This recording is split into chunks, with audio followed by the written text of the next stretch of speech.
Hello everyone. So first of all, very warm welcome to all of you on your own YouTube channel, that is First Step. So in today's session, we are going to discuss about one of the semiconductor physics important topic, that is common base configuration या common base connection of transistor. ठीक है, और ये आपका unit number second है BSc physics का, that is common base connection of transistor. ठीक है, आज हमने कॉमन बेस कॉन्फ़िगरेशन जो है उसके बारे में हमने आज डीपली स्टडी करनी है यहाँ पे। ठीक है बच्चे, तो फर्दर टाइम हम यहाँ पे वेस्ट नहीं करेंगे इंट्रोडक्शन के ऊपर। तो देखते हैं आज का लेक्चर क्या है, that is common base configuration. ठीक है, that is common base configuration. So in order to understand our three type of configurations, common base, common emitter, common collector, we need to discuss about how these connections are necessary, why these connections are necessary. ठीक है, तो देखिए बच्चे, condition क्या है कि अगर आपको in order to connect a transistor in any circuit we need 4 terminals। ठीक है, और ये हमें सिंपल सी सिचुएशन है कि आपको 2 टर्मिनल इनपुट के लिए चाहिए, आपने कोई इनपुट सप्लाई करने हो तो एटलीस्ट 2 वहां पे टर्मिनल होंगे तभी आप इनपुट सप्लाई कर पाओगे, और आपके पास 2 ही आउटपुट में चाहिए। But the situation is that कि हमारे पास सिर्फ 3 ही टर्मिनल्स हैं। एक टर्मिनल ये आपका एमीटर टर्मिनल हो गया, लेट अस सपोज दैट ये आपका बेस टर्मिनल हो गया, और ये आपके पास कलेक्टर टर्मिनल हो गया। बट अगर आपको इस ट्रांजिस्टर को यूज करना है, in order to use this transistor you have to apply input and output. आपको इनपुट अप्लाई करनी है और एक आउटपुट भी उससे आपको लेनी है। ठीक है, तो एटलीस्ट इनपुट देने के लिए आपको 2 टर्मिनल्स चाहिए और आउटपुट लेने के लिए भी आपको कितने टर्मिनल चाहिए, 2 टर्मिनल ही चाहिए। ठीक है, तो वो फिर कैसे किया गया, वो बच्चे किया गया by taking one of the terminal as a common terminal. ठीक है, one of the terminal as a common terminal. ठीक है, तो on the basis of this common terminal आपके पास क्या हुआ, आपके पास 3 टाइप ऑफ जो सिचुएशंस हैं वो अराइज हुई। ठीक है, from this common terminal situation 3 further situations arise हुई। हो सकता है आप एमीटर कॉमन ले लो, ठीक है, आप एमीटर को कॉमन कंसीडर कर लो। हो सकता है आप बेस को कॉमन कंसीडर कर लो, हो सकता है आप कलेक्टर को कॉमन कंसीडर कर लो, because we have only 3 terminals और इन तीनों में से किसी एक को कॉमन लेना है और बाकी इनपुट और आउटपुट के लिए यूज होंगे। ठीक है, तो अब क्या हो सकता है कि एक तो ये इनपुट वाला टर्मिनल आ गया और एक से ये वाला आपका बेस वाला टर्मिनल आ गया, ये वाले, ये दोनों यहाँ पे आप क्या अप्लाई कर सकते हो, you can apply your input here. ठीक है, और उसके बाद में ये बेस हमने कॉमन ले रखा है, ये यहाँ से आ गया और एक ये टर्मिनल यहाँ से आ गया, यहाँ पे आप क्या ले सकते हो, you can get your output. ठीक है, तो ये आपकी जो वो प्रॉब्लम थी वो यहाँ से हमने रिमूव कर दी। ठीक है, तो दैट इज वाई हमारे पास 3 ही टर्मिनल थे, हमें चाहिए, हमें इनपुट भी देनी है, उसको आउटपुट भी उससे लेनी है। ठीक है, you need to give the input और टेक द आउटपुट, ठीक है, from the transistor. Then how will you do that, you can do that by taking one of the terminal as a common terminal, और वो आपका may be common ammeter हो सकता है, may be common base हो सकता है, may be common collector हो सकता है। ठीक है, तो on the basis of this situation we have 3 type of connections. First one is common base connection, common emitter connection and common collector connection. ठीक है, तो आज जो बच्चे हमने स्टडी करना है, आज हमने यहाँ पे जो कॉमन बेस कनेक्शन है ना, आज हमने कॉमन बेस कनेक्शन को क्या करना है, स्टडी करना है इन दिस टुडेज सेशन। ठीक है, अच्छा, अब नेक्स्ट जो यहाँ पे नीचे इंपॉर्टेंट नोट के अंदर दे रखा है ना, वो देखिए, that is one of the most important point है रिगार्डिंग योर ट्रांजिस्टर। वो क्या है, दैट डजंट मैटर कि आपका कनेक्शन कॉमन बेस है, कॉमन एमिटर है या कॉमन कलेक्टर है। आपका एमिटर जो होगा ना बच्चे, your emitter is always biased in forward condition, वो हमेशा फॉरवर्ड बायस होगा, और जो आपका कलेक्टर है that will always be A reverse bias. ठीक है, ये ऐसा ही होगा ऑलवेज। ठीक है, दैट डजंट मैटर कि आपकी कॉन्फ़िगरेशन कौन सी है, आपने कॉमन बेस कॉन्फ़िगरेशन ले रखी है, आपने कॉमन एमिटर कॉन्फ़िगरेशन ले रखी है, आपने कॉमन कलेक्टर ले रखी है। Your emitter will always be forward bias and your collector will always be reverse bias, और ये हमने प्रीवियस लेक्चर के अंदर भी डिस्कस कर लिया है। ठीक है, आई होप सो क्लियर होगा, इसमें किसी बच्चे को कोई प्रॉब्लम यहाँ पे नहीं होगी। ठीक है, आई होप सो क्लियर हो चुका है। ठीक है, तो आज जो अपना लेक्चर है जो हमने डिस्कस करना है वो है आपका कॉमन बेस कनेक्शन है। तो देखिए आपका कॉमन बेस कनेक्शन है, इसको हमने डीपली स्टडी करना है और ये एग्जाम पॉइंट ऑफ व्यू से इंपॉर्टेंट है। कॉमन बेस और कॉमन एमिटर में ज्यादातर क्वेश्चन आता है बीएससी फिजिक्स के अंदर। ठीक है, क्वेश्चन क्या आएगा, ड्रॉ द इनपुट कैरेक्टरिस्टिक और output characteristics for common base या कॉमन एमिटर, या इनके कुछ नंबर ऑफ रिलेशंस हैं वो फाइंड करो, alpha beta gamma, input resistance output resistance. तो दीज टाइप ऑफ क्वेश्चंस हैं वो आज हमने कॉमन बेस के लिए कंप्लीटली यहाँ पे स्टडी करना है। ठीक है, आई होप सो ये चीज क्लियर होगी कि ये कॉमन बेस या कॉमन जो वर्ड है वो क्यों आया यहाँ पे। ठीक है, क्लियर है। चलो नेक्स्ट देखो, फिर नेक्स्ट क्या है मेरे पास, दैट इज, हाँ जी अब देखिए that is common base connection. ठीक है, ये हमने स्टडी करना है आज इन टुडे सेशन। तो फर्स्ट ऑफ ऑल ये डायग्राम देखिए। ठीक है, दोनों डायग्राम हैं, आप क्लियरली देख सकते हो। पहले कॉमन बेस है, तो इनपुट और आउटपुट में क्या कॉमन होगा, बेस कॉमन होगा। तो ये जो पॉइंट है ना, ये टर्मिनल है, ये कहां से आ रहा है, इस सेंटर से आ रहा है, और ये सेंटर जो है ये कौन सा है, ये है बच्चे आपका बेस। ठीक है, बेस कॉमन हो गया ना। इस साइड ये एमिटर करंट आ रहा है, ये जो आपका टर्मिनल है ये कौन सा है, ये आपका एमिटर है। ठीक है, और ये जो आपका है ये फिर कौन सा हो गया, यहाँ पे कलेक्टर करंट शो कर रखा है, ये आपका क्या है, दैट इज कलेक्टर है। ठीक है, अब देख लो इनपुट के अंदर, इनपुट हमने यहाँ पे अप्लाई कर रखी है, ये आपका सिग्नल है, और इस इनपुट के विद रिस्पेक्ट टू आपका बेस क्या है, यहाँ पे सेंटर पे आ गया, और आउटपुट हमने कहाँ पे ले रखी है, इस कलेक्टर के विद रिस्पेक्ट टू ले रखी है, और स्टिल यहाँ पे दोनों साइड क्या है, बेस क्या आ गया, कॉमन आ गया। कलेक्टर के साथ भी वो ज्वाइंट है और बेस के साथ भी यहाँ पे क्या है, ज्वाइंट है, तो आपका बेस क्या हो गया, दैट इज कॉमन। ठीक है, तो ये आपकी कॉन्फ़िगरेशन कौन सी होगी, that is common base configuration. ठीक है, आई होप सो क्लियर होगा, इसमें किसी को कोई प्रॉब्लम या डाउट वगैरह यहाँ पे नहीं होगा। ठीक है, अच्छा अब जो नेक्स्ट है वो क्या है कि फर्स्ट तो पॉइंट हो गया इसके अंदर कि बेस इज कॉमन। तो यहाँ पे बेस तो कॉमन है, वो तो क्लियरली यहाँ से हम देख सकते हैं, बेस इस साइड भी कनेक्टेड है, बेस इस साइड भी कनेक्टेड है। इस साइड तो क्या है, ये आपकी इनपुट है। ठीक है, ये इनपुट जंक्शन हो गया, और ये आपका जंक्शन कौन सा है, दैट इज आउटपुट जंक्शन है। तो इट मीन ये दोनों साइड लिंक्ड है, तो बेस क्या हो गया, कॉमन हो गया। और दूसरा जो डायग्राम है उसमें भी देख लो बच्चे, इन दिस डायग्राम ये रहा आपका बेस, ये इस साइड भी कनेक्टेड है, ये सेक्शन कौन सा है, ये आपका इनपुट सेक्शन है, और ये इस साइड भी कनेक्टेड है, ये आपका सेक्शन कौन सा है, ये आपका है आउटपुट। तो इट मींस ये तो क्लियर है कि बेस तो दोनों सिचुएशन के अंदर क्या है, कॉमन है। ठीक है, बेस इज कॉमन। अब सेकंड पॉइंट देखिए, फर्स्ट हमने डिस्कस कर लिया, input is applied between emitter and base. ठीक है, तो इनपुट हमने कहां अप्लाई कर रखी है, ये देख लो, ये जो टर्मिनल है, ये जो पॉइंट है, ये कौन सा है, ये एमिटर का है ना बच्चे, दैट इज ये एमिटर टर्मिनल है। और ये जो टर्मिनल है आपका दिस वन, ये वाला जो टर्मिनल है दिस वन, ये टर्मिनल ये किसका है, ये आपका क्या है, ये आपका बेस है। तो इनपुट हमने कहाँ अप्लाई कर रखी है, इस एमिटर और इस बेस के इन बिटवीन अप्लाई कर रखी है, ये आपका सिग्नल है। तो it means input is applied between emitter and base. ठीक है, एंड अगेन थर्ड पॉइंट देखिए, output is taken from collector and base. ठीक है, तो आउटपुट हमने कहां से ले रखी है, ये देखिए, ये टर्मिनल आपका कौन सा है, ये है आपके पास कलेक्टर है, दैट इज कलेक्टर हो गया।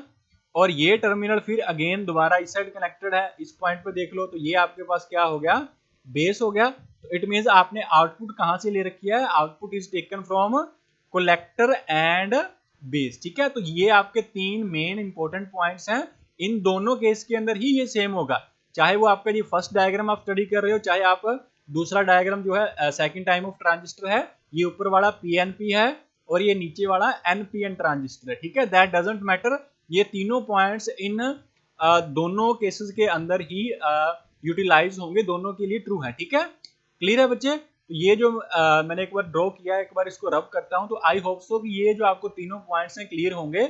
और दूसरा बच्चे क्या है, मैंने यहाँ पे शॉर्ट्स के अंदर नोट्स प्रोवाइड किए, ठीक है ना, तो आपको कंप्लीट इसके बारे में लिखना है। तो ये 80% ऑफ द जो आपको थ्योरी लिखनी है एग्जाम के अंदर, वो लगभग यहाँ लिखी हुई है। आपको जस्ट इसको रीफर्निश करना है, थोड़ी से वर्डिंग लाइंस वगैरह इंग्लिश वगैरह थोड़ी सी सेट करके इसको लिखोगे तो ये आपको अल्टीमेटली 100 जो परसेंट है इसमें से आ जाएंगे, ठीक है, इस क्वेश्चन में से, ठीक है। तो इसमें कोई ज़्यादा एक्स्ट्रा चीज़ें लिखने की जरूरत नहीं है, जस्ट इसी को वर्डिंग्स के अंदर कर दो कि क्या चीज़ें हैं, किस टाइप से यहाँ पे हो रहा है, ठीक है। तो अगेन जो सेकंड पिक्चर है मैं वहां पे भी शो करवा देता हूँ, ये देख लो। अगेन यहाँ पे इनपुट कहाँ पे अप्लाई कर रखी है, देख लो इनपुट जो हमने अप्लाई कर रखी है वो अप्लाइड है, एक तो इनपुट इस टर्मिनल यहाँ पे, और ये टर्मिनल है यहाँ पे हमने अप्लाई कर रखी है, ये देख लो ये आपका सिग्नल कौन सा इनपुट है, तो ये कौन सा था, ये आपका एमिटर है, ठीक है, और ये आपका सेंटर वाला कौन सा है, बेस है। तो एमिटर और बेस के अंदर क्या अप्लाई कर रखी है आपने, इनपुट, और उसी के अकॉर्डिंग ये आपका क्या है, दैट इज योर कलेक्टर, ये आपका कलेक्टर है, और ये फिर अगेन आपका क्या है, बेस है। इन दोनों के अंदर आपने क्या ले रखी है, आउटपुट ले रखी है, तो दैट इज अगेन आउटपुट आप कहां से लोगे, output is taken from collector and your base, ठीक है। तो ये दोनों के लिए ट्रू है, whether your transistor is PNP और your transistor is NPN transistor, ठीक है। आई होप सो क्लियर होगा, इसमें कोई डाउट नहीं होगा, ठीक है। इस डायग्राम को अच्छे ढंग से कर लेना। अच्छा, अब तो ये तो डिस्कशन कर लिया कि जो कॉमन बेस कॉन्फ़िगरेशन है वो देखने में कैसी होगी, ठीक है। अब हमने यहाँ पे कुछ इंपॉर्टेंट टर्मोलॉजीज जो है वो कंसीडर करनी है। ये आपका सॉरी यहाँ से एनपीएन रब हो गया, ये आपका कौन सा है, दैट इज एनपीएन, ठीक है। अब यहाँ पे जो नेक्स्ट इंपॉर्टेंट चीज है वो क्या है कि कॉमन बेस के अंदर जो करंट एम्पलीफिकेशन फैक्टर होता है वो क्या चीज है, that is current amplification factor, ठीक है। अब फर्स्ट ऑफ ऑल तो ये जो एम्पलीफिकेशन फैक्टर है ना, that is your current amplification factor है बच्चे, ये तीनों केसेस के अंदर आएगा, ठीक है। एक आपके पास कॉमन बेस है, ठीक है, दैट इज कॉमन बेस, सी भी लिख रहा हूं मैं, common base, common emitter and common collector, ठीक है। तीनों के केस में ही करंट एम्पलीफिकेशन फैक्टर आएगा, लेकिन कॉमन बेस के अंदर उसका नेम अलग होगा, कॉमन एमिटर के अंदर नेम अलग होगा, और कॉमन कलेक्टर के अंदर नेम इसका अलग होगा, ठीक है। कॉमन बेस के अंदर जो इसका नेम है वो है बच्चे, that is in case of common base वो अल्फा है, in case of common emitter वो बीटा है, in case of common collector वो आपके पास गामा होगा, ठीक है। तो आज वाला जो सेशन है वो कॉमन बेस है, तो जस्ट हम कॉमन बेस के बारे में ही स्टडी करेंगे यहाँ पे, ठीक है। तो करंट एम्पलीफिकेशन फैक्टर एक इंपॉर्टेंट टर्मिनोलॉजी है, टर्म है in case of these connections, common base हो, कॉमन एमिटर है, चाहे वो कॉमन कलेक्टर है। तो आज जस्ट हमने अल्फा के बारे में ही स्टडी करना है, तो बाकी जो एक्स्ट्रा है वो मैं एक बार रब कर रहा हूँ यहाँ से, ठीक है। अच्छा, अब देखो, अब ना एक तो इनकी प्रॉपर डेफिनेशन होती है और एक इनकी होती है जनरल डेफिनेशन, जो आपको याद रखनी है, मैंने यहाँ पे लिखी नहीं हुई, और वो जनरल आपको याद रखनी है। वो क्या है, जब आपने करंट एम्पलीफिकेशन फैक्टर फाइंड करना है ना, वो आपका किसके इक्वल होगा, that is equal to change in, बस सिंपली याद रखो, change in output current, change in output current divide by change in input current, ठीक है, that is change in input current. बस आपने ये जो मैंने यहाँ पे राइट किया है, इस चीज को आपने माइंड में रखना है हमेशा, ठीक है। तो आपका क्वेश्चन नहीं गलत होगा कि एम्पलीफिकेशन फैक्टर यहाँ पे क्या आएगा। उसके लिए ये डायग्राम देखिए, दोनों में से कोई भी देख लो, ये जो आपका फर्स्ट डायग्राम है इसी को देख लो, ऊपर वाला जो डायग्राम है इसको देख लो, पीएनपी जो है, मैंने अभी बोला है कि अल्फा क्या होगा, change in output current divide by change in input current. देखो दोबारा मैंने क्या लिखा है, that is change in output current divide by change in input current. अब आउटपुट करंट कौन सा है बच्चे, ये है कलेक्टर करंट, इनपुट करंट कौन सा है, एमिटर करंट है। इसका मतलब जो अल्फा होगा वो क्या होगा, दैट इज चेंज का मतलब delta I C divide by delta I E. बस ये जो आपका रेशियो होगा इसको बोला जाता है that is your current amplification factor, ये आपका करंट एम्पलीफिकेशन फैक्टर होगा, ठीक है। तो देखो नीचे जो लिखा हुआ डेफिनेशन के अंदर क्या होगा, ये देखो, the ratio of change in collector current to the change in emitter current at a constant collector base voltage, ठीक है। और दूसरा आपको ये याद रखना है कि ये जो डेफिनेशन मैंने यहाँ पे लिखी है ना, ये जो change in output current divide by change in input current, ये हमेशा कांस्टेंट क्या रखना है, जो आउटपुट वोल्टेज है वो आपको कांस्टेंट रखनी है। तो इन दोनों डायग्राम्स के अंदर जो आउटपुट वोल्टेज है वो क्या है बच्चे, ये वाली है आपके पास, वीसीबी जो आपके पास है, आपने अप्लाई कर रखी है कलेक्टर बेस में, वो वाली वोल्टेज यहाँ पे भी आपने जो वोल्टेज अप्लाई कर रखी है दैट इज VCB वोल्टेज, ठीक है, जो आपने अप्लाई की थी, सॉरी आउटपुट वाली नहीं है, बस आउटपुट रीजन के अंदर जो वोल्टेज है, ठीक है। आई होप सो क्लियर होगा, इसमें किसी बच्चे को कोई डाउट नहीं होगा। तो करंट एम्पलीफिकेशन फैक्टर जो है in case of common base उसको बोला जाता है अल्फा, ठीक है, एंड वो किसके इक्वल होगा, change in output current divide by change in input current. तो यहाँ पे आउटपुट करंट क्या है, यहाँ पे एमिटर करंट जो है, सॉरी कलेक्टर करंट है वो आउटपुट है, और इनपुट करंट क्या है, एमिटर करंट है। तो इन दोनों का जो रेशियो होगा बच्चे वो फिर क्या हो जाएगा, ये आपके पास हो जाएगा अल्फा, ठीक है। आई होप सो ये क्लियर होगा, और ये आपके एग्जाम में 2 मार्क्स में भी क्वेश्चन आ सकता है। What is the current amplification factor for common base configuration, या define current amplification factor for common base configuration, ठीक है। आई होप सो क्लियर होगा, इसमें किसी बच्चे को डाउट वगैरह नहीं होगा, ठीक है, क्लियर है। और ये डेफिनेशन यहाँ पे गिवन है। अच्छा, उसके बाद में देखो, it is clear that current amplification factor is less than unity, और ये हमेशा लेस देन यूनिटी ही होगा। अब यूनिटी मतलब एक से हमेशा नीचे ही होगा, क्योंकि हमें पता है कि जो एमीटर करंट होता है वो किसके इक्वल होता है, that is equal to base current plus में कलेक्टर करंट। तो कलेक्टर करंट जो होगा वो हमेशा लेस देन होगा एमीटर करंट से। तो जब इन दोनों का रेशियो आप निकालोगे कि IC को आप डिवाइड करोगे IE से, तो ये हमेशा लेस देन 1 ही आएगा ना, IE से सॉरी, तो ये हमेशा लेस देन 1 ही आएगा। तो ये इसकी फर्स्ट लाइन है। तो जो करंट एम्पलीफिकेशन फैक्टर होगा for common base that is always less than 1, वो हमेशा 1 से नीचे ही होगा।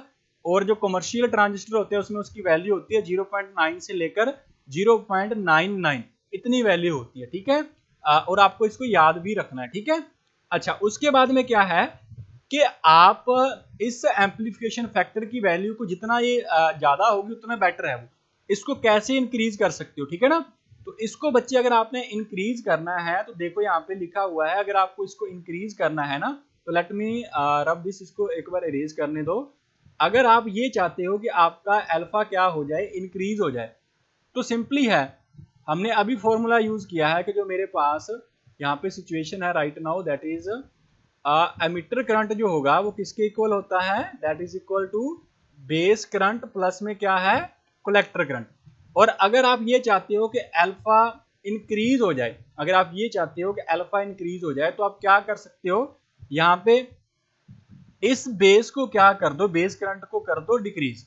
अगर बेस करंट डिक्रीज हो गया तो कलेक्टर करंट क्या हो जाएगा, ये आपके पास हो जाएगा इंक्रीज। तो जब अल्फा निकालोगे उसका रेशियो होता है IC डिवाइड बाय IE होता है। तो अगर ये IC आपका इंक्रीज हो गया तो इट मीन्स आपका अल्फा भी क्या हो गया, इंक्रीज हो गया। क्लियर है, सिंपल सा मैथमेटिकल एक रिलेशन सा हो गया यहाँ पे, ठीक है। तो आई होप सो कर लोगे इसको, इसमें कोई प्रॉब्लम नहीं होगी, ठीक है, क्लियर है। तो ये आपका जो एक 2 मार्क्स का क्वेश्चन है वो करंट एम्पलीफिकेशन फैक्टर से रिलेटेड हमने यहाँ पे डिस्कशन कर लिया, ठीक है। अब जो अपना मेन टॉपिक है characteristics of common base configuration, अब वो देखना, ये आपका एग्जाम में 4 to 6 मार्क्स में आ सकता है, characteristics of common base configuration, ठीक है बच्चे।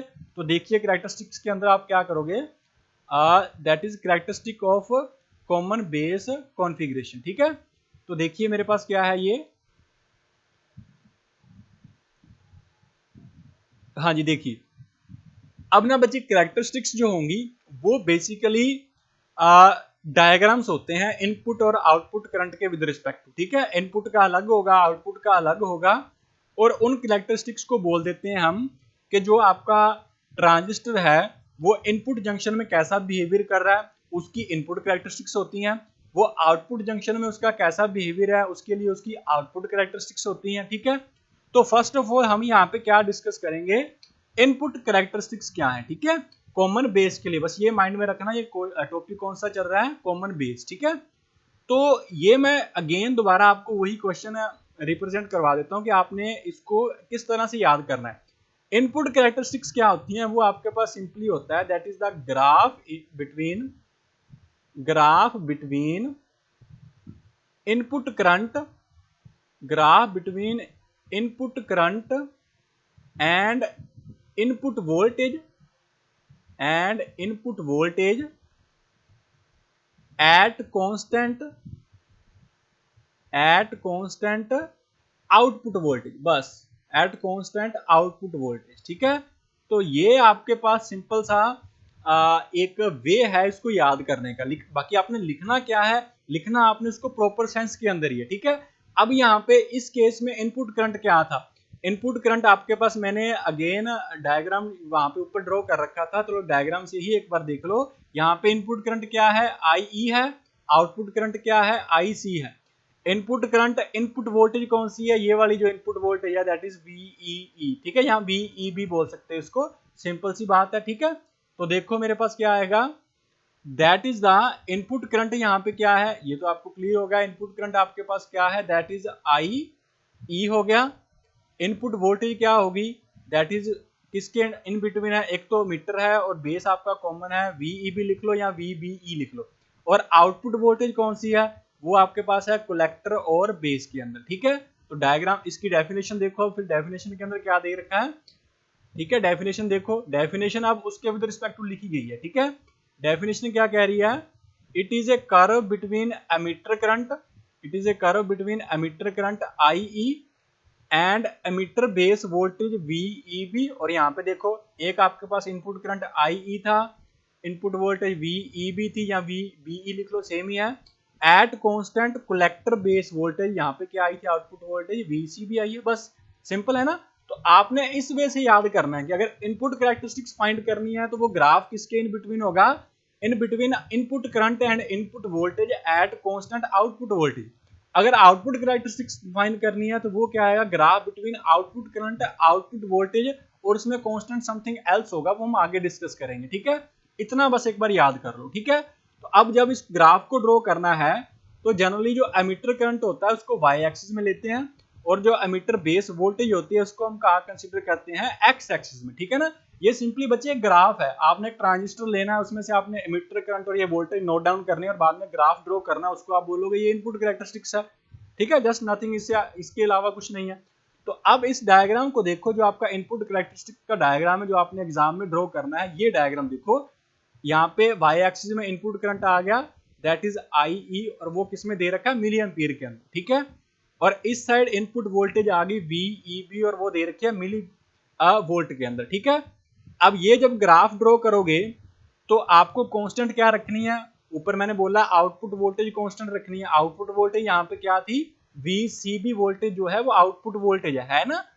तो first of all graph draw किया गया वीसीबी वोल्टेज को 0 वोल्ट लेके, तो आपका ग्राफ ये कर्व आई, फर्स्ट कर्व जो है। उसके बाद में वीसीबी को किया गया 10 वोल्ट, उसके बाद में ग्राफ क्या आई, जो कर्व आई है वो दूसरी कर्व आई। ठीक है, तो इस टाइप का जो बिहेवियर आएगा ये आपकी है input characteristics of your common base configuration. ठीक है, तो अब उसके बाद में क्या है बच्चे, उसके बाद में हमारे पास यहाँ है, फिर हमने इस ग्राफ से नंबर ऑफ पॉइंट्स डिस्कस करने हैं कि ये ग्राफ हमें सजेस्ट क्या कर रहा है, इस ग्राफ का मीनिंग क्या है। ठीक है, तो फर्स्ट पॉइंट ये है कि जो आपका एमीटर करंट है वो इंक्रीज होगा rapidly with increase in emitter base voltage. ठीक है, देख लो यहाँ पे जैसे जैसे आप इस साइड ये वोल्टेज इंक्रीज कर रहे हो। ठीक है, मुझे एक बार ये कलर चेंज करने दो, कलर नहीं सॉरी ये साइन चेंज करने दो। ये देखो जैसे जैसे आप ये वोल्टेज इस साइड इंक्रीज करोगे आपका करंट भी तो क्या हो रहा है, ऊपर वाली साइड जा रही है ना, ये कर्व ऊपर वाली साइड जा रही है, ये कर्व जो है। ठीक है, तो इट मींस ये आपके पास क्या है, your emitter current increase rapidly with increase in that is emitter base voltage. ठीक है, तो अगर ऐसा हो रहा है कि आप जैसे वोल्टेज इंक्रीज कर रहे हो करंट भी इंक्रीज हो रहा है, इसका मतलब रेजिस्टेंस क्या हुआ, कम हुआ। It means input resistance is very small. ठीक है ना, क्योंकि वहां पे कोई उसको रोकने वाला है ही नहीं। अगर ऐसा होता कि आप वोल्टेज इंक्रीज करते हो और करंट धीरे धीरे इंक्रीज होता है, इट मींस उसका रेजिस्टेंस है। यहाँ पे इसका मतलब रेजिस्टेंस क्या है लेकिन रेजिस्टेंस क्या है, दैट इज वेरी स्मॉल। ठीक है, आई होप सो क्लियर होगा, इसमें किसी बच्चे को कोई डाउट नहीं होगा। That is your first point, that is emitter current. ठीक है, अच्छा अब सेकंड पॉइंट देखिए, सेकंड क्या है, अगर if the collector voltage is increase, अगर आपने कलेक्टर वोल्टेज को इंक्रीज किया, अब क्वेश्चन देख लो, कलेक्टर वोल्टेज हम इंक्रीज कर रहे हैं, पहले इनपुट कैरेक्टरिस्टिक्स के अंदर कलेक्टर वोल्टेज का कहीं पे भी नेम नहीं लिखा हमने। इनपुट कैरेक्टरिस्टिक्स क्या होती हैं, the graph between the input current input voltage at constant output voltage, लेकिन आउटपुट करंट कभी नहीं लिया, output current that means collector current. लेकिन यहाँ पे हम सजेस्ट कर रहे हैं कि अगर आप कलेक्टर वोल्टेज को क्या करोगे, इंक्रीज करोगे, लेकिन एमिटर वोल्टेज को आप इंक्रीज नहीं कर रहे, एमिटर वोल्टेज को आप क्या रखोगे, सेम रखोगे। उस टाइम पे हमने ये ऑब्जर्व किया कि आपका एमिटर करंट जो होगा वो क्या होगा, दैट विल बी मोर, आपका एमिटर करंट क्या होगा, ज्यादा होगा। ठीक है, तो इसको देखने के लिए वो डायग्राम जो है वो दोबारा देखो एक बार, इस डायग्राम को देख लो, ये जो एनपीएम दे रखा है इसको देखो एक बार। ठीक है, अब यहाँ पे बच्चे क्या है, हमने ये बोला कि अगर हमने जो आउटपुट वोल्टेज है ये वाली जो है इसको हमने क्या कर दिया, इंक्रीज कर दी, ये वाली जो वोल्टेज है इसको हमने कर दिया इंक्रीज, ये वोल्टेज। ठीक है, और ये जो वोल्टेज थी इसको हमने रखा है सेम। ठीक है, तो अब कलेक्टर वोल्टेज आपने इंक्रीज कर दी, उसके कारण आपके पास जो एमिटर करंट है ना बच्चे वो भी क्या हो जाएगा, इंक्रीज हो जाएगा। ठीक है, क्यों हो जाएगा, क्योंकि ये जो कलेक्टर वोल्टेज है ना बच्चे ये कौन सी है, ये रिवर्स बायस वोल्टेज है, ये उतने ही large number of charge carriers को अपनी तरफ अट्रैक्ट करने लग जाएगी, जिसके कारण कलेक्टर करंट इंक्रीज होगा। कलेक्टर इंक्रीज हुआ है, दैट अल्टीमेटली मींस के कौन सा करंट इंक्रीज हुआ है, एमिटर करंट इंक्रीज हुआ है।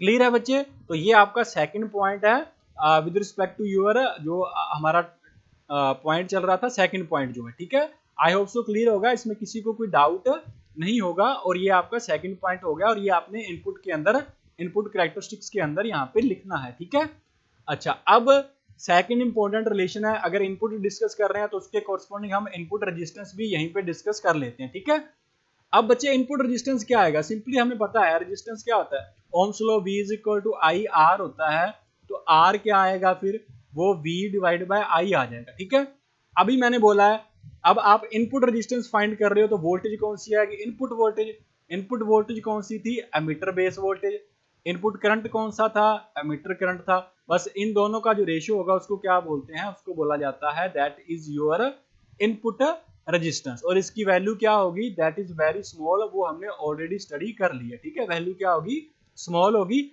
और इस केस में कांस्टेंट क्या रखोगे, आउटपुट वोल्टेज को क्या रखना है, कांस्टेंट रखना है। दैट मींस कि जैसे डेफिनेशन लगभग आपकी इनपुट कैरेक्टरिस्टिक्स की थी वैसे ही लगभग इनपुट रेजिस्टेंस है, that is change in input voltage divide by change in input current, वो क्या हो जाएगा, रेजिस्टेंस हो जाएगा ना, उसको आप बोल दो कि that is your input resistance for common base configuration, और इसकी वैल्यू क्या होती है बच्चे, दैट इज वेरी स्मॉल। ठीक है, आई होप सो कि इनपुट कैरेक्टरिस्टिक्स जो है वो सभी को क्लियर होंगी, इसमें कोई डाउट नहीं होगा। लगभग आपको 80% नोट्स मटेरियल यहाँ पे प्रोवाइडेड है, इसके अकॉर्डिंग आप इसको 100% कर लोगे। ठीक है, आई डोंट थिंक सो कोई प्रॉब्लम है इसमें। ठीक है, क्लियर है, हाँ जी। अब देखिए, अब जो अपना पोर्शन यहाँ पे पेंडिंग है वो है आउटपुट कैरेक्टरिस्टिक्स। ठीक है, तो अब बच्चे आउटपुट कैरेक्टरिस्टिक्स मैं पहले ही मेंशन कर चुका हूं कि आउटपुट कैरेक्टरिस्टिक्स फिर क्या होंगी, that is the graph between, that is the graph between output current, graph between the output current and output voltage and output voltage. अब यहां पे सिचुएशन चेंज होगी एट कांस्टेंट इनपुट करंट, बस at constant input current, बस आपने ये थोड़ा सा यहाँ पे याद रखना। ठीक है, तो फॉर दिस पर्टिकुलर प्रॉब्लम हमारे पास जो इनपुट करंट है बच्चे वो क्या था, सॉरी आउटपुट करंट क्या है वो तो आपको क्लियर होगा। आउटपुट करंट क्या है, कलेक्टर करंट को ही आउटपुट करंट बोला है, ये कॉमन बेस के अंदर। ठीक है, आउटपुट वोल्टेज क्या है, आउटपुट वोल्टेज कौन सी होगी, VCB होगी, आउटपुट वोल्टेज कौन सी होगी, VCB होगी। डायग्राम देखो मैं एक बार दिखा देता हूँ, नीचे आई थिंक डायग्राम होगा, हाँ यहाँ पे देखो, ये आपका आउटपुट करंट है, ये आपकी आउटपुट वोल्टेज है। ठीक है, ऊपर देखो यही मेंशन किया हुआ है, आउटपुट करंट कौन सा है, IC है, ये आउटपुट करंट कौन सा है आपके पास, दैट इज IC होगा, और आउटपुट वोल्टेज कौन सी है आपके पास, वो है VCB, दैट इज VCB। ठीक है, और इनपुट करंट कौन सा होगा वो आप फेमिलियर हो, इनपुट करंट कौन सा है, एमिटर करंट जो है that is your input current होगा। ठीक है, दैट इज इनपुट करंट। तो इनपुट करंट डेफिनेशन के अंदर देखो कहां लिखा हुआ है, ये रहा IE लिखा हुआ, ये रहा, दैट इज IE।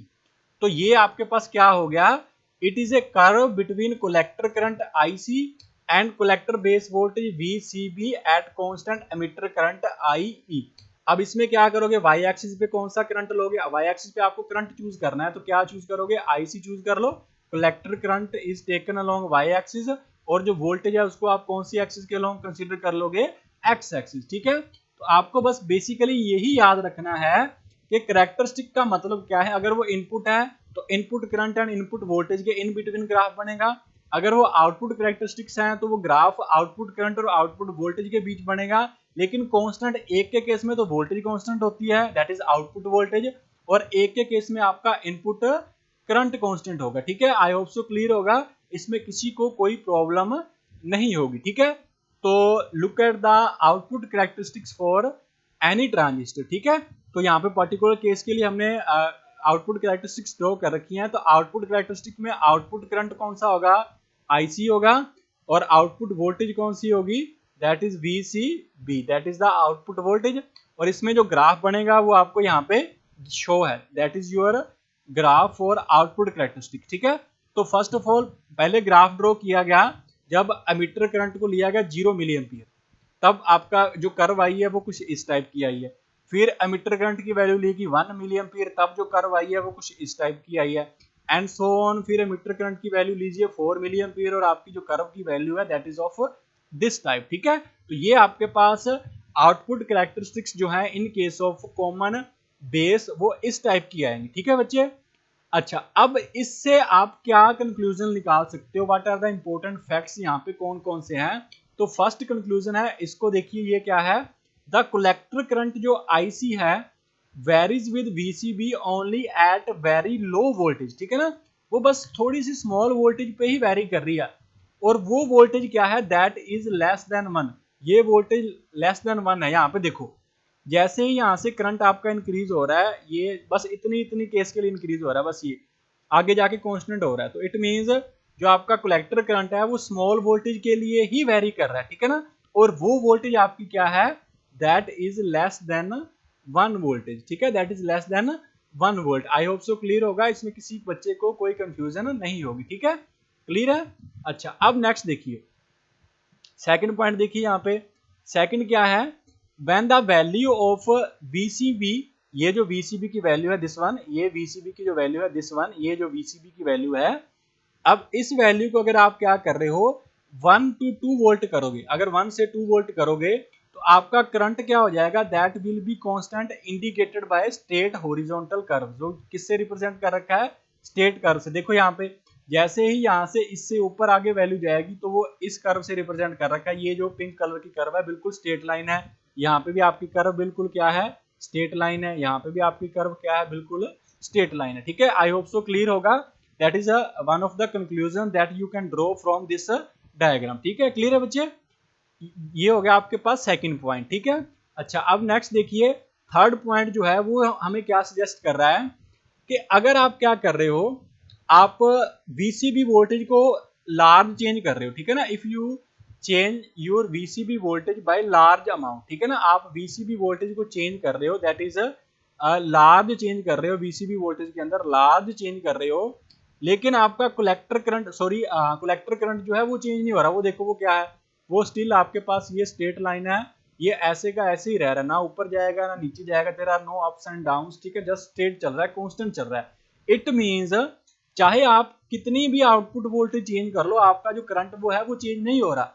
अब वो नहीं चेंज हो रहा, इसका मतलब वहां पे रेजिस्टेंस क्या है, there is large amount of resistance. ठीक है, और यही आपको यहाँ पे पॉइंट दे रहा है, this means that output resistance is very high. ठीक है, यहाँ पे हमने देख लिया कि कॉमन बेस कॉन्फ़िगरेशन के अंदर इनपुट रेजिस्टेंस तो वेरी लो है, बट आउटपुट रेजिस्टेंस क्या है, दैट इज वेरी लार्ज, क्योंकि आपका करंट कांस्टेंट हो रहा है। ठीक है ना, अब ग्रेटर देन 1 वोल्टेज हो रही है तो आपका जो करंट है वो क्या हो जाएगा, दैट इज कांस्टेंट हो रहा है। तो इट मींस यहाँ पे जो आउटपुट रेजिस्टेंस है बच्चे, that is very very high. ठीक है, तो अब फिर जैसे हमने इनपुट रेजिस्टेंस स्टडी किया था वैसे हमने आउटपुट रेजिस्टेंस की भी यहाँ पे डेफिनेशन स्टडी करनी है। ठीक है, तो देखिए आउटपुट रेजिस्टेंस यहाँ पे क्या आएगा, that is the ratio of change in collector base voltage. देखो सिंपल है, आगे हमने किया था कि V इज इक्वल टू क्या होता है, IR होता है, तो अगर R फाइंड करना है तो वो फिर क्या आएगा, V डिवाइड बाय I आएगा। अब यहाँ पे ये वोल्टेज कौन सी आएगी, आउटपुट वोल्टेज, वो कौन सी आएगी, कलेक्टर बेस वोल्टेज। और करंट कौन सा आएगा, कलेक्टर करंट आएगा। बस ये रहा, that is VCB divide by IC। इसको आप क्या बोलोगे, आउटपुट रेजिस्टेंस है। और आउटपुट के लिए कैरेक्टरिस्टिक के लिए आप कांस्टेंट क्या रखते हो, करंट कांस्टेंट रखते हो ना, तो यहाँ पे भी आपका करंट क्या होगा, दैट इज कांस्टेंट। और इसकी वैल्यू क्या होती है, that is very high value होती है of your output resistance in case of common base configuration. ठीक है, आई होप सो कि ये टर्म्स जो है वो क्लियर होंगे, इसमें किसी को कोई डाउट नहीं होगा। और ये एग्जाम पॉइंट ऑफ व्यू से बहुत इंपॉर्टेंट है, बिकॉज एग्जाम के अंदर 2 मार्क्स के अंदर पूछ सकता है वो इनपुट रेजिस्टेंस क्या है, आउटपुट रेजिस्टेंस की डेफिनेशन दो, जहाँ जो हमने करंट एम्प्लीफिकेशन फैक्टर पढ़ा है इसी टॉपिक के अंदर, तो वो भी यहाँ पे पूछ सकता है। ठीक है, अच्छा अब नेक्स्ट क्या है, एक्सप्रेशन फॉर कलेक्टर करंट। अब बस ये लास्ट ही बेस के अंदर पेंडिंग है आपका topic, that is expression for collector current. ठीक है, तो देखिए अब यहाँ पे क्या होगा, let me erase this highlighted portion. ठीक है, अच्छा अब देखो, अब यहाँ पे क्या है बच्चे कि जो आपका कलेक्टर करंट है ना, your collector current is mainly due to 2 reasons. एक तो आपका कलेक्टर करंट है, वो हमें पता है कि यहाँ से जो चार्ज कैरी है, मान के चलो जो भी है यहाँ पे, ये आपका कौन सा है, दैट इज PNP है, दैट इज PNP है। तो यहाँ से होल्स वगैरह इस साइड जा रहे हैं। ठीक है, तो ये होल्स वगैरह हैं इस साइड जाएंगे, यहाँ पे कुछ आपके इलेक्ट्रॉन्स होंगे, उनके साथ क्या हो जाएंगे, डिफ्यूज हो जाएंगे, और बाकी जो बचेंगे वो आपके होल्स किस साइड चले जाएंगे, इस साइड चले जाएंगे। और जिसके कारण क्या बनेगा, यहाँ पे एमिटर करंट हुआ है, यहाँ पे आपका क्या है, कलेक्टर करंट हुआ है। तो it means ultimately collector current किसके ऊपर डिपेंड कर रहा है, वो आपका एमिटर करंट के ऊपर डिपेंड करेगा। उसमें से कुछ तो पोर्शन यहाँ पे क्या हो गया, कॉम्बिनेशन के अंदर चला गया, उससे क्या बनेगा, आपका बेस करंट बनेगा, और बाकी जो होगा वो सारा क्या आ जाएगा, कलेक्टर करंट। और हम यहाँ पे बस यही स्टडी कर रहे हैं कि कलेक्टर करंट किन किन फैक्टर्स के ऊपर डिपेंड करेगा। तो फर्स्ट फैक्टर तो आपके माइंड में आ गया कि कलेक्टर करंट जो है बच्चे, वो डिपेंड कर रहा है आपके एमिटर करंट के ऊपर। ठीक है, that is the part of emitter current that reaches collector terminal. ठीक है, तो आपका कलेक्टर करंट किसके ऊपर डिपेंड करेगा, वो करंट जो कलेक्टर टर्मिनल में पहुंचेगा, जो रीच करेगा, उसके ऊपर आपका कलेक्टर करंट डिपेंड करेगा। ठीक है, तो ये आपका फर्स्ट पॉइंट हो गया। ठीक है, बस इसको अब हम इस वे से नहीं करेंगे। अब क्या है, हमने देख लिया कि कॉमन बेस के अंदर जो करंट एम्प्लीफिकेशन फैक्टर है उसको हम क्या बोलते हैं, वो आपका अल्फा होता है। ठीक है, तो अब क्या होगा कि यहां से एमिटर करंट कितना कलेक्टर करंट में जाएगा, वो उस अल्फा पे डिपेंड करेगा। ठीक है, तो यहां से जो कलेक्टर करंट आएगा वो अल्फा टाइम्स जो भी एमिटर करंट था वो वहां तक रीच करेगा, वो ये आएगा, that is IC is equal to alpha IE। ठीक है, IE that is equal to IC is equal to alpha IE, ये पोर्शन आएगा आपके पास। ठीक है, क्लियर है, तो ये आपका फर्स्ट पॉइंट लिखा हुआ, कितना पार्ट वहां तक रीच करेगा उसको बोलोगे अल्फा IE।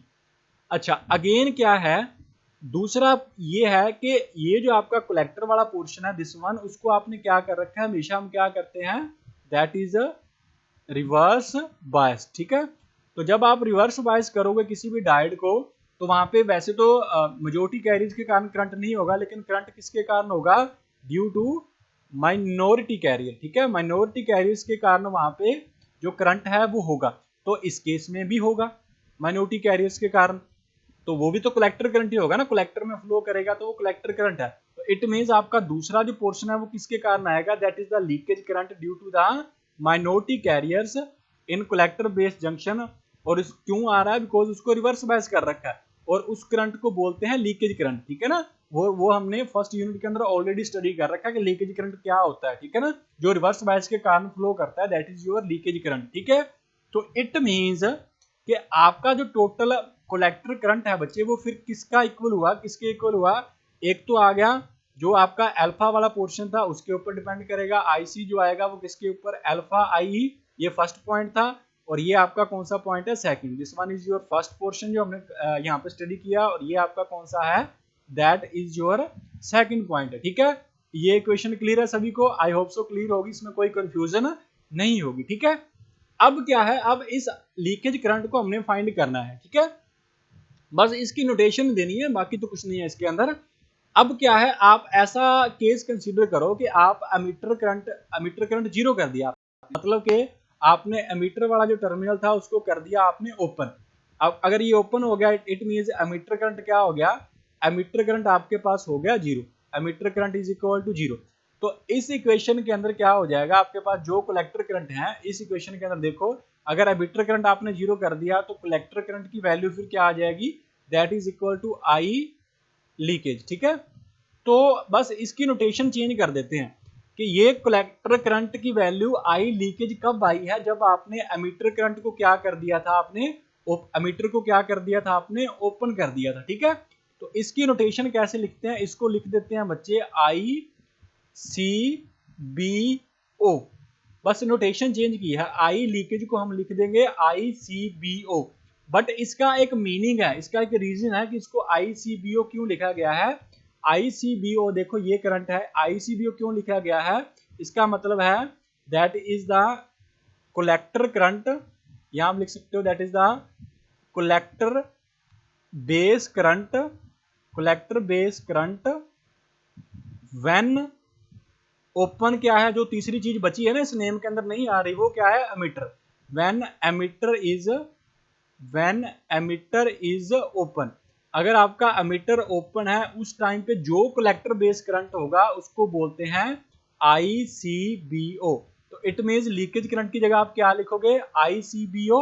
तो ये जो आपकी ऊपर वाली इक्वेशन थी, ये वाली इक्वेशन जो थी, जो येलो कलर के अंदर हाईलाइट कर रखी है, ठीक है, तो वो इक्वेशन किसके इक्वल आ जाएगी, IC is equal to alpha IE, ये तो पोर्शन आएगा और उसके साथ में क्या आ जाएगा, ICBO। क्लियर है, तो ये इंपॉर्टेंट इक्वेशन है। अगर आपके पास कोई न्यूमेरिकल प्रॉब्लम आई है, किससे रिलेटेड है वो न्यूमेरिकल प्रॉब्लम, वो आपकी कॉमन बेस कॉन्फ़िगरेशन से रिलेटेड है, तो ये आप इक्वेशन यहाँ पे बच्चे यूज करोगे। ठीक है, तो आई होप सो कि ये टॉपिक जो है सभी बच्चों को क्लियर होगा, इसमें कोई डाउट वगैरह यहाँ पे नहीं होगा। अगर फिर भी कोई डाउट है then feel free to comment in comment box. ठीक है, तो डाउट अगर क्लियर कर सके, टाइम वगैरह हुआ, ठीक है, अगर मैंने देख लिया तो जरूर करेंगे। ठीक है, डाउट क्लियर।